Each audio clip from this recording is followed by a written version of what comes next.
Well, welcome to the journey. My name is Kevin Polky, and I am the host of the journey. And today we are going to uh, look back on what are some of those things that when you have to make um, tough decisions, regardless if it's a career move, um, regarding a job, uh, something to do with regarding your family, a relationship, parenting. What are those things that you lean into to know how to make your decision?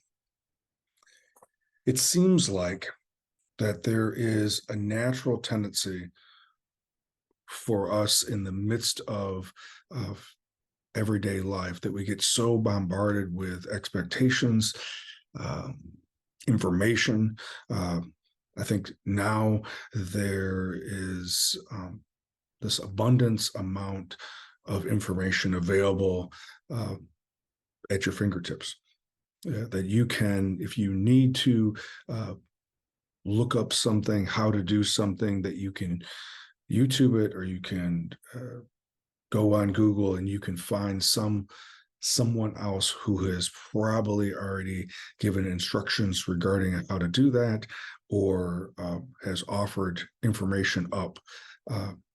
As we've talked before, of discerning what is the information that best meets you or where you're at, I think is probably more of the difficulty today than accessing that information.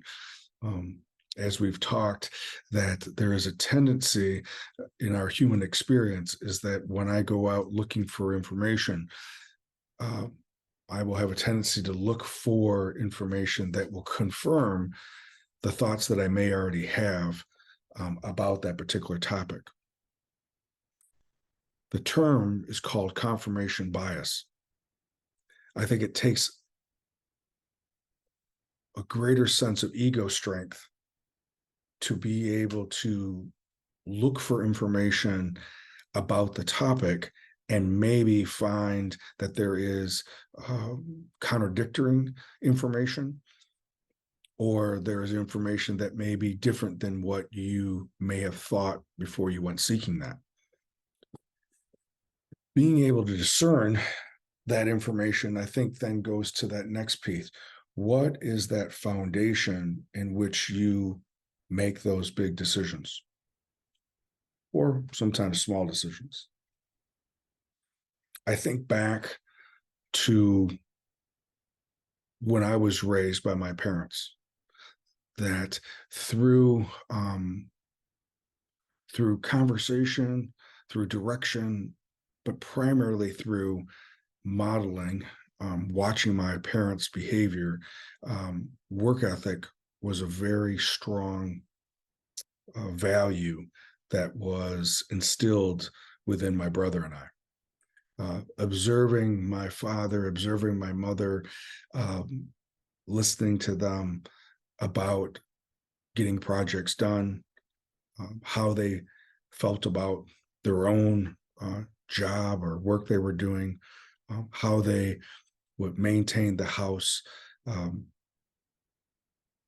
Didn't know that at the time that was being modeled to my brother and I work ethic, but that we saw that my dad worked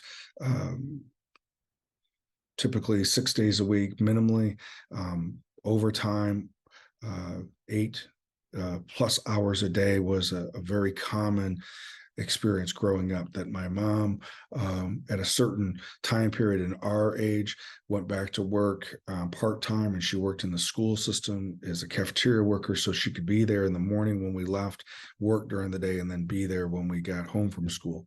And she was working the days that we were in school. So that part of it, work ethic, along with their commitment to family, not just the four of us, but then also to extended family, um, being in relationship with them, and making sure that taking care of our family members. I remember growing up that there was always uh, my grandmother or my uncle or my other grandmother staying with my parents during extended periods of time when they may have been going through medical or health issues. That was, again, a normal thing that my brother and I observed and participated in. So my earliest memories were of me helping my grandmother, my mom's mom, in her wheelchair because of her diabetes. She had a leg below the knee amputated. That this was a normal part of for us growing up, of being able to be help out being caregivers for extended family.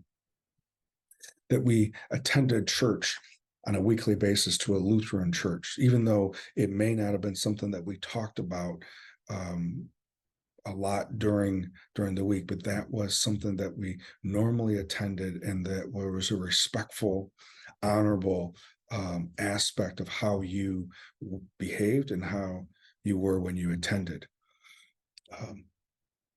That education was important, to do your best that you could do, that you were to be respectful and follow the guidelines of discipline, of behavioral as well as the academic challenges. And then for me, the idea of sports and the utilization of sports to then also help develop me. That all these things were foundational values.